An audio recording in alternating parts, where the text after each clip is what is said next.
Hello, students. It's about the poem 600 poem I Cannot Remember My Mother by Rabindranath Tagore. Hindi में हम बोलेंगे तो मुझे अपना मदर याद नहीं, मुझे अपना माँ याद नहीं. क्यों? क्योंकि रविंद्रनाथ टैगोर अगर हिस्ट्री में देखें तो वो 17th बच्चे थे. They had 16 brothers and sisters. तो वो काफ़ी लेट हुए थे तो उसको अपना मदर याद नहीं. And as we read it says I can not remember my mother only some time in the midst of my play. मतलब मेरे को अपना माँ याद नहीं, बट जब भी मैं कुछ खेलता हूँ, कुछ खेलने के बीच में कुछ भी खेल लो, प्ले के बीच में मुझे याद आता है.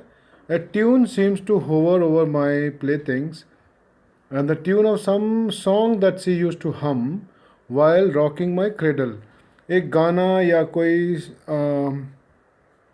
एक गाना वो जो गुनगुनाती थी मेरे खिलौना के ऊपर से ऊपर, और जब मैं सोता था तो ट्यून ऑफ सॉन्ग, एक गाना गुनगुनाती थी, और ये वो गुनगुनाती थी वो जब भी वो मुझे सुलाती थी क्रेडल में. तो तभी वो गाना याद सुनने से मुझे उसका उतना ही मुझे याद है. वो बोल रहा है. And then when we go to second stanza I can not remember my mother but when in the early autumn morning the smell of shiuli flowers float in the air, the scent of the morning service in the temple comes to me as the scent of my mother. तो वो और बोलता है कि मुझे अपना माँ याद नहीं, बट मुझे जब भी मैं ऑटम मॉर्निंग, गर्मी के मॉर्निंग, जब भी इंडिया में गर्मी के मॉर्निंग होता था बंगाल में, तो वो लोग फ्लावर्स यूज़ करते थे, शॉली फ्लावर्स. उसकी जो खुशबू जब हवा में आती है तो उसका मम्मी उसको याद आती है, बट उसको याद नहीं एक्चुअली क्या कौन कैसे मम्मी देखने में थी. बट ये आती है कि मम्मी फ्लावर्स डालती थी, मम्मी फ्लावर्स यूज़ करती थी ऐसे करके. Smell of shiuli flowers, mummy use करती थी flowers. Maybe it is use in temple. हमें बोलते हैं कि अगर हाँ वो फ्लावर टेम्पल की जो सेंट आती है, मॉर्निंग सर्विस का जो सेंट आती है, जो भी खुशबू टेम्पल से आती है, वो खुशबू उसको बचपन से याद है कि हाँ टेम्पल से आती होगी, और या फ्लावर्स यूज़ करती होगी, shiuli flowers float in the air. उससे उसको मम्मी की याद आती है, या उसकी मम्मी की वो रेम्बरेंस होती याद आती है. Then we go to third stanza. I can not remember my mother, वो अपने माँ को बोलता है, only when my bedroom from my bedroom window I send my eyes unto window. I send my eyes unto the blue of the distant sky.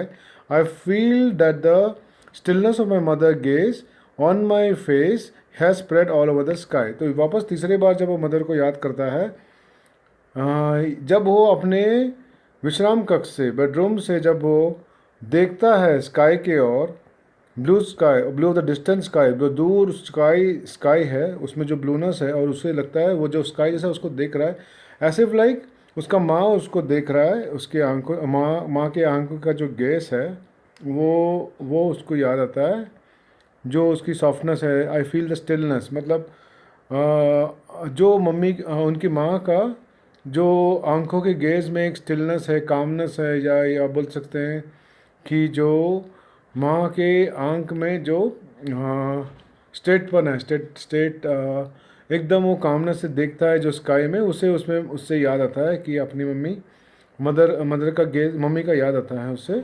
I feel the gaze stillness of my mother's gaze. Stillness मतलब एक ही तरह से देखता है अपनी माँ जिस तरह से अपने बच्चों को देखता है, एक तरह से उससे उसको स्काई में देखने से याद आता है. ऑन माई फेस, उसके चेहरा देखने से, है spread all over the sky, पूरा स्काई स्प्रेड होने से उसको अपना माँ का पूरा गेस याद आता है. This is by Rabindranath Tagore. And इसमें मीनिंग भी दिया हुआ है, rocking swirly flowers are small white flowers, autumn flowers with an orange center. It's like morning service, morning prayers and rituals in temple, and hover, float in the air. So thank you children. This is the photograph, and this is the explanation of this poem for standard 6 ICSE board. Thank you.